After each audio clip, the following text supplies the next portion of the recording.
స్వామి నేను ధ్యానం చేయలేకపోతున్నాను. சுவாமி என்னால் தியானம் செய்ய ఒక முடியவில்லை. క్షణమైనా కూడా మనసు నిలిచలేకపోతుండాది. ஒரு கணம் கூட என் மனதை ஒருமுகப்படுத்த முடியவில்லை. మనసు నిలిచడానికి ఈ ధ్యానం కాదు నీకు కావాల్సింది. மனதை ஒருமுகப்படுத்த தேவை தியானம். దేహాన్ని కట్టివేస్తున్నావే కానీ தேகத்தை கட்டுப்படுத்துகிறாயே அன்றி మనసును కట్టివేస్తున్నావా?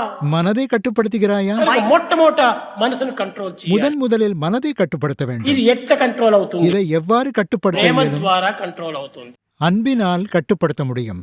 ప్రేమ ఉండినప్పుడు నీకు ఏ క్రోధము రాదు, அன்பு இருந்தால் உனக்கு கோபமே ఏ வராது, ద్వేషము రాదు, எந்த வெறுப்பும் வராது, ఏ డౌట్స్ రాదు. எந்த சந்தேகமும் வராது. ప్రేమ ఉన్నటువంటి వాడు నీవు ద్వేషాన్ని కూడా నువ్వు ప్రేమిస్తావు. அன்புள்ளவன் தன் பகைவனை கூட நேசிப்பான். అక్కడ ఎనిమి లవర్ అనేటువంటి రెండు లేదు. பகைவன் நண்பன் என யாரும் இல்லை. Only one. Only one. ఒక్కడే అవుతాడు. ஒருவனேதான். కనుకనే అది ఆనందమయ జీవితము అన్నారు. அதையே ஆனந்தமயமான வாழ்க்கை என்றனர். Blissful life.